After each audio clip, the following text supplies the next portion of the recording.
سلام یا رسول اللہ، سلام یا حبیب اللہ، سلام یا نبی اللہ، سلام یا رسول اللہ۔ نحمدہ ونصلی ونسلم علی رسولہ الکریم، اما بعد فاعوذ باللہ من الشیطان الرجیم، بسم اللہ الرحمن الرحیم۔ الم تر الی الذین قیل لهم کفوا ایدیکم واقیموا الصلاۃ وآتوا الزکاۃ فلما کتب علیہم القتال اذا فریق منہم یخشون الناس کخشیۃ اللہ او اشد خشیہ وقالوا ربنا لما كتبت علينا القتال لولا أخرتنا إلى أجل قريب قل متاع الدنيا قليل والآخرة خير لمن اتقى ولا تظلمون فتیلا۔ سورۃ نساء کی آیت نمبر 77 سے ہم شروع کر رہے ہیں۔ اس کے 10 رکوع ہو چکے ہیں، 11واں شروع ہو چکا ہے۔ اللہ تعالیٰ نے اپنے حبیب مکرم آقا علیہ الصلوۃ والسلام کو فرمایا، اے حبیب کیا نہیں دیکھا آپ نے، یعنی اس کا مطلب ہے سرکار کے سامنے بات ہو رہی ہے، سرکار کو پتہ ہے، پھر رب تعالیٰ یاد کروا رہا ہے۔ فرمایا کیا نہیں دیکھا آپ نے، الم تر الی الذین، لوگوں کی طرف، قیل لہم کہ کہا گیا ان کو، کفو روکو ایدیکم تم اپنے ہاتھوں کو، واقیموا الصلاۃ اور نماز کو قائم کرو، وآتوا الزکاۃ اور زکوٰۃ ادا کرو، فلما پھر جب کتبہ لکھا گیا، علیہم القتال ان پر لڑنا جہاد کرنا، اذا اچانک، فریق منہم ایک گروہ ان میں سے، یخشون الناس ڈرنے لگ گیا لوگوں سے، کخشیۃ اللہ جیسے ڈرنا چاہیے اللہ تعالیٰ سے، او اشد خشیہ یا اس سے بھی زیادہ ڈر، وقالوا ربنا لما كتبت علینا القتال اور وہ کہنے لگے، اے ہمارے رب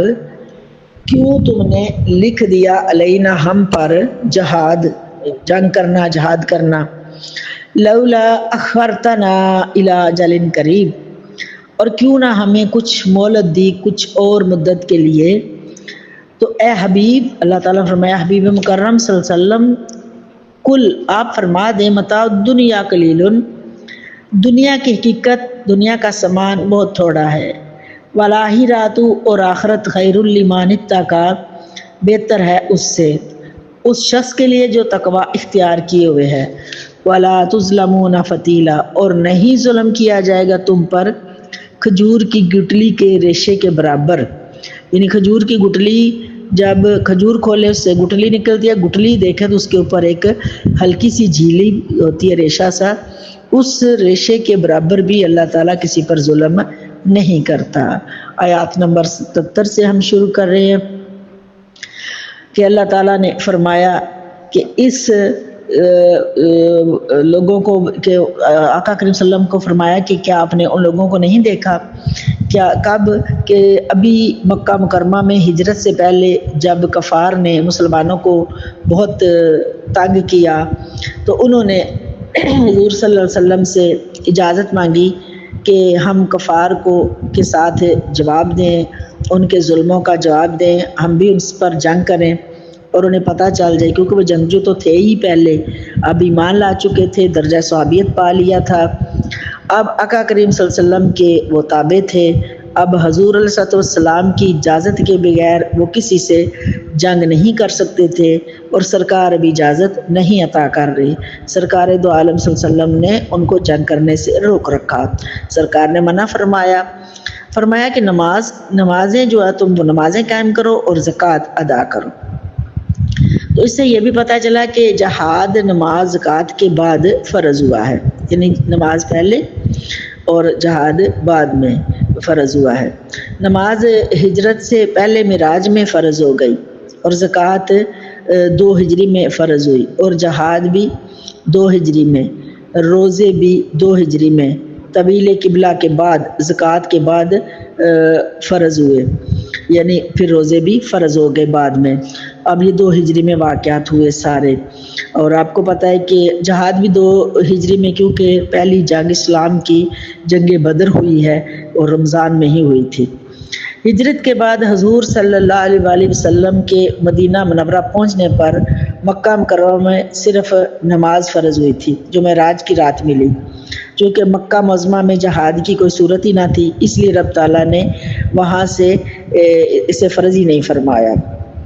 تو ایک گروہ جو ہے وہ منافقین کا تھا، اور ان کو یہ خوف طاری تھا کہ جب اجازت مانگی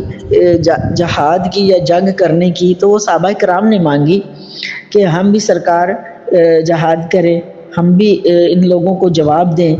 تو اس طرح یہ آیت جو ہے ان لوگوں نے جو صحابی تھے ان کے لیے نہیں، بلکہ ان لوگوں کے لیے کہ جن کو کہا گیا کہ تم روک لو اپنے ہاتھوں کو اور تم نے ابھی صرف نمازیں پڑھو اور زکوٰۃ دو، تو اس پر وہ مسلمان بن کے چلتے رہے، ساتھ ساتھ چلتے رہے۔ تو یہ منافقین کے حق میں یہ آیت نازل ہوئی کہ جب نماز روزے کا حکم تھا اس وقت تک تو پکے مومن بنے رہے، اب جب اسلام کی سربلندی کے لیے سر کٹانے کا موقع آیا تو آسان خطا ہونے لگے، یعنی پھر جب جہاد کا حکم آ گیا، فلما کتب علیہم القتال، پھر جب لکھا گیا ان پر جہاد کرنا، اذا فریق منہم، ایک گروہ اچانک ان میں سے یخشون الناس، ڈرنے لگ گیا لوگوں سے، خشیۃ اللہ، جیسے اللہ تعالیٰ سے ڈرنا چاہیے، او شد خشیہ، یا اس سے بھی زیادہ، یعنی جتنا وہ لوگوں سے ڈرتے ہیں اتنا تو اللہ سے ڈرنا چاہیے، بلکہ اللہ سے تو اور زیادہ ڈرنا چاہیے۔ تو وہ کہتے ہیں وقالوا ربنا لما كتبت علينا القتال، کہ کیوں لکھا گیا ہم پر جہاد، اور کیوں نہ ہمیں ابھی لولا اخرتنا الى اجل قریب، ہمیں ڈھیل دی گئی کچھ اور مدت کے لیے۔ پھر اللہ تعالیٰ نے فرمایا کل متاع الدنیا، حبیب مکرم آقا علیہ الصلوۃ والسلام سے فرمایا آپ ان کو بتا دو، جواب دو ان کو کہ یہ دنیا کا سامان بہت تھوڑا ہے اور آخرت بہت بہتر ہے اس شخص کے لیے جو تقویٰ کرے، اللہ پر بھروسہ رکھے، اور جو اللہ پر بھروسہ رکھتا ہے اللہ تعالیٰ کسی پر تم میں سے ظلم نہیں کرتا، یعنی تم میں سے کسی کی جان پر وہ ظلم ایک کھجور کی گٹلی کے ریشے کے برابر بھی وہ ظلم نہیں کرتا، بس تم اللہ تعالیٰ پر بھروسہ رکھو۔ تو اس طرح سے وہ لوگ جو تھے ان کو یہ مشکل گزری کہ اب پہلے تو نماز کے لیے تو ٹھیک تھا، لیکن اب ہم کیسے روزہ بھی رکھ لیا، لیکن زکوٰۃ ادا کر لی، لیکن جہاد نہیں کر سکتے۔ جہاد کا جب حکم آیا تو آسان خطا ہونے لگے اور کہنے لگے کہ، اور یہ جملہ صحابہ کرام کی زبان سے نہیں نکل سکتا تھا، وہ اس دار فنا کو تو الوداع کہہ کر آخرت کی ابدی نعمتوں سے ہمکنار ہونے کے لیے ہر وقت بے تاب رہا کرتے تھے۔ یہ صرف اور صرف وہ گروہ تھا جو مطلب کہ دل سے آقا کریم صلی اللہ علیہ وسلم پر ایمان نہیں لایا تھا۔ تو اس طرح سے جو صحابہ کرام ہیں وہ یہ نہیں چاہتے تھے، بلکہ دوسرا گروہ جو ہے وہ یہ چاہتا تھا۔ تو فرمایا کہ اس آقا کریم صلی اللہ علیہ وسلم نے ارشاد فرمایا کہ میری اور اس دنیا کی ایسی مثال ہے جیسے کوئی سوار راستے میں کسی درخت کے نیچے دوپہر کے وقت آرام کرنے کے لیے ٹھہرتا ہے اور پھر اپنی منزل کی طرف روانہ ہو جاتا ہے، یعنی دنیا جو ہے یہ بہت تھوڑی ہے اور اس کا جو ہے وہ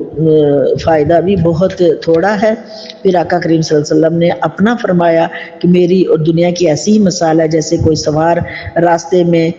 درخت کے نیچے تھوڑی دیر کے لیے آرام کے لیے رک جائے، تو وہ ایسا ہی ہے۔ پھر فرمایا اینما تکونوا یدرککم الموت ولو کنتم فی بروج مشیدہ وان تصبهم حسنۃ یقولوا هذه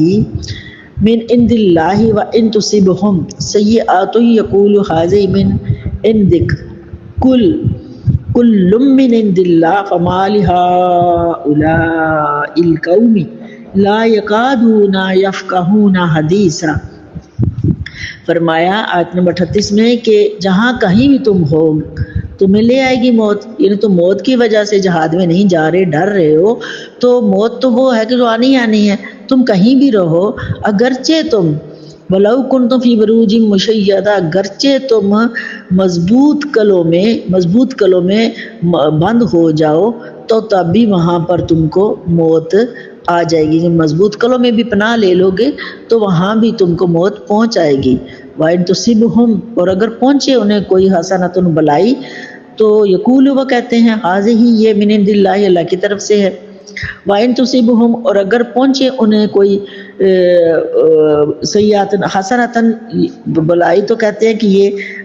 اللہ کی طرف سے ہے. وَإِن تُصِبْهُمْ اور اگر پہنچے انہیں کوئی سیئات برائی تو یقول کہتے ہیں حاضہ ہی من عندک یہ آپ کی طرف سے ہے. یعنی اگر کوئی اچھائی پہنچتی ہے تو کہتے ہیں کہ پہلے وہ غلطی سے میرے منہ سے نکلا حسنۃ کا مطلب ہے بلائی تو کہتے ہیں کہ یہ اللہ کی طرف سے ہے. اگر پہنچے ان کو کوئی تکلیف تو کہتے ہیں یہ آپ کی طرف سے ہے. حضور پاک صلی اللہ علیہ وسلم پر اعتراض کرتے ہیں. تو اللہ تعالیٰ نے فرمایا حبیب مکرم صلی اللہ علیہ وسلم آپ ان سے کہہ دو کہ کل من عند اللہ سب اللہ کی طرف سے ہے.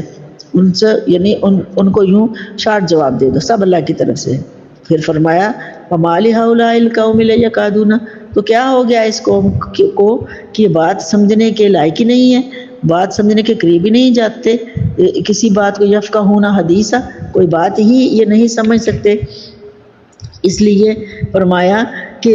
وہ جو موت ہے وہ موت تمہیں کتنے بھی مضبوط قلعوں میں رہو گے, جو تم جہاد کے لیے ڈرتے ہو وہ موت تو تمہیں آ کر ہی رہنی ہے. یہ کبھی ہو نہیں سکتا کہ موت تمہیں نہ آئے. تو یہ بتانا یہ مقصود ہے کہ موت سے خوفزدہ ہو کر نامردگی اور بزدلی دکھانا عقل مندی نہیں. تم اپنے بچاؤ کی ہزاروں سامان کر لو, موت تمہیں آ کر رہے گی. تو منافقین کا ذکر چلا رہا ہے, یعنی ان کا شیوہ یہ ہے کہ اگر جنگ میں فتح ہو جائے تو عام حالات خوشگوار ہوں تو کہتے ہیں کہ یہ سب اللہ تعالیٰ کا فضل ہے. یعنی جب سب کچھ مل جائے تو کہتے ہیں اللہ کا تعالیٰ کا فضل ہے. اور اگر ان کی اپنی کمزوری سے پسپائی ہو جائے یا کوئی مشکل گزر جائے تو وہ کہتے ہیں یہ باغات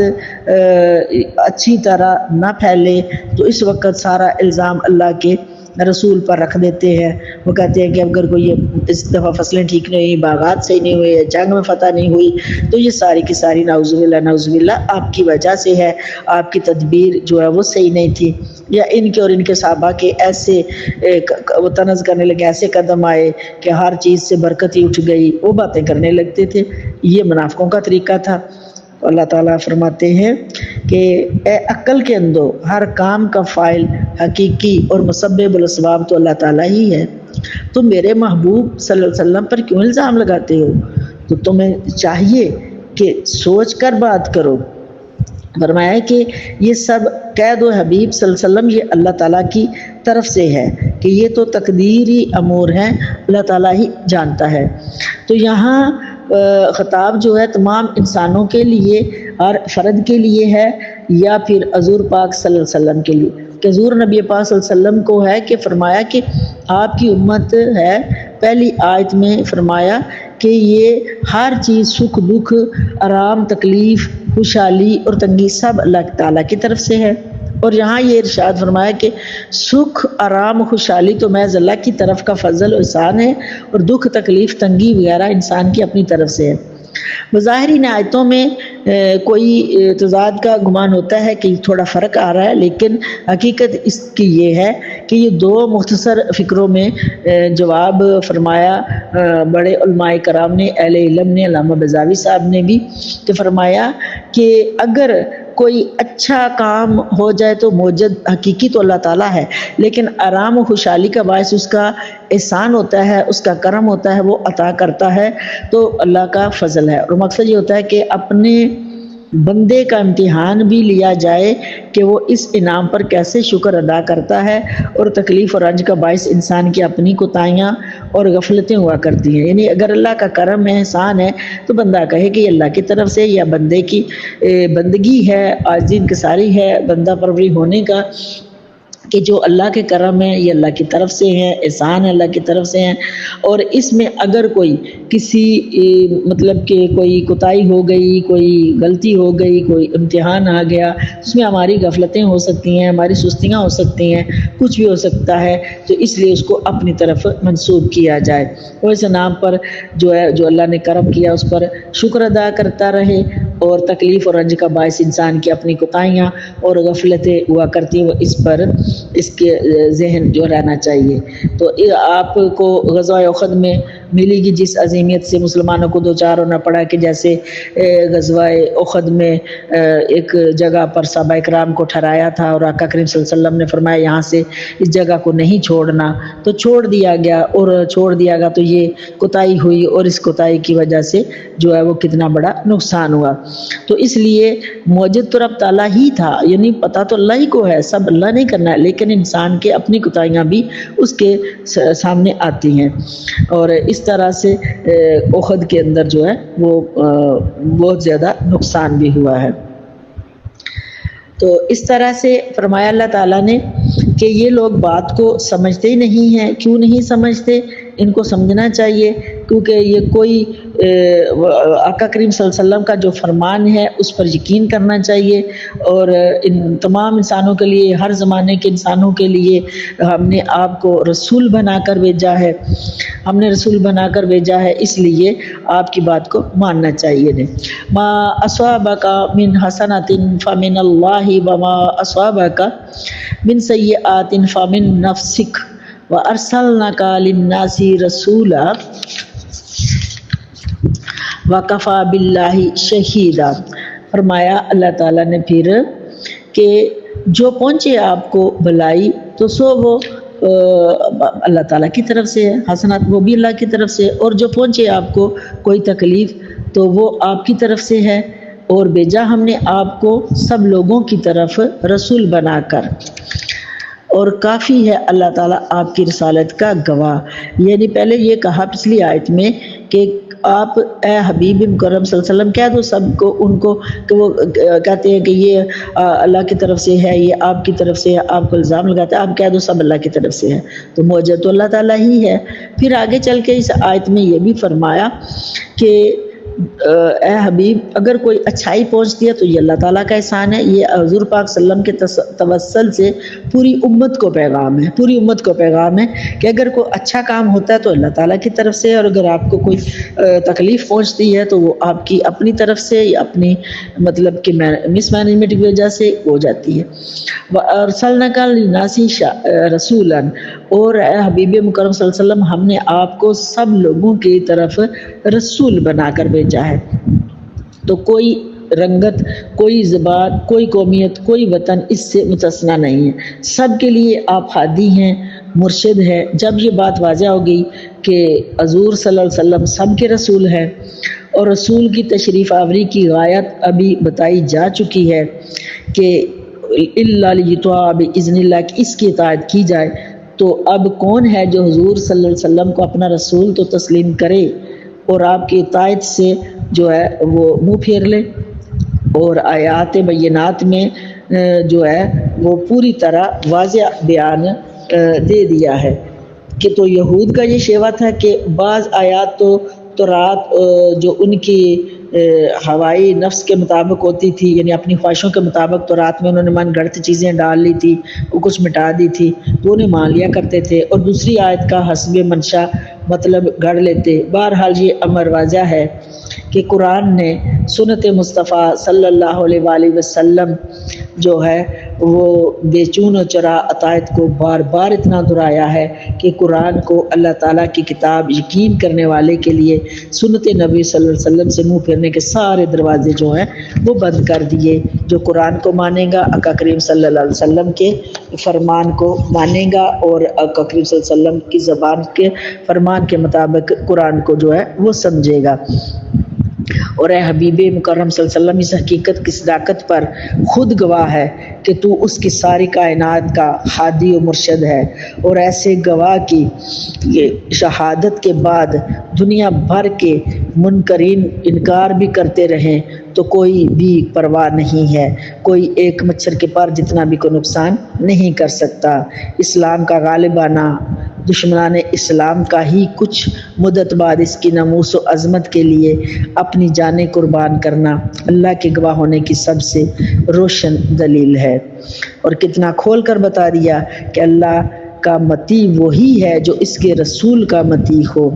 لاکھ کوئی دعویٰ کرے اطاعت الہی اور اتباع قرآن کا، وہ جھوٹا ہے جب تک وہ اللہ کے رسول صلی اللہ علیہ وسلم کی سنت کا پابند نہ ہو۔ من یوتی الرسول فقد اطاع اللہ ومن تولی فما ارسلناک علیہم حفیظا، کہ جو کوئی اطاعت کرے گا رسول کی پس بے شک اس نے اطاعت کی اللہ تعالیٰ کی، اور جو کوئی پھر گیا جس نے منہ پھیر لیا ان سے کہ ہم نے بھیجا آپ کو ان پر کوئی محافظ بنا کر نہیں ہے۔ فرمایا کہ منافقوں کا یہ رویہ تھا کہ بظاہر تو اطاعت کرتے، تسلیم ہونے کا اقرار کرتے اور پردہ پوش ہو کر جال سازیاں کرتے، غلط مشورے کرتے، تو اللہ تعالیٰ کی کارسازی کا کرشمہ دنیا بھر میں دیکھا گیا کہ دشمنوں کی ساری سازشیں جو ہے وہ ایک مکڑی کے جالے سے بھی زیادہ کمزور ثابت ہوئیں، اور جو فتنہ انہوں نے رسول کریم صلی اللہ علیہ وسلم کا نام ناکام کرنے کے لیے برپا کیا تھا وہ خود ان کی ہلاکت اور رسوائی کا باعث بن گئی۔ وہ چیزیں منافق جن کے طرز عمل اور دو رخی پالیسی کا ذکر چلا رہا ہے، نہ وہ سچے دل سے حضور صلی اللہ علیہ وسلم کی رسالت کے قائل تھے اور نہ ہی قرآن کو کتاب اللہ یقین کرتے تھے، اس لیے وہ اس جو ہے مہماہیسی میں گرفتار تھے، اس تزمزم میں گرفتار تھے کہ اللہ تعالیٰ فرماتے ہیں کہ اگر انہوں نے قرآن میں غور و فکر کیا ہوتا تو ان پر عیاں ہو جاتا، واضح ہو جاتا کہ یہ کسی انسان کا نہیں بلکہ رب العزت کا کلام ہے۔ اس طرح وہ اس تزمزم کی حالت سے، اس کفیت سے جو ہے وہ نکل آتے۔ اللہ تعالیٰ سے دعا ہے کہ اللہ تعالیٰ اپنے حبیب مکرم صلی اللہ علیہ وسلم کے طفیل ہمیں صحیح عمل کی توفیق عطا فرمائے۔ آیات نمبر 80 تک ہو گیا ہے، انشاءاللہ آگے جاری ہے۔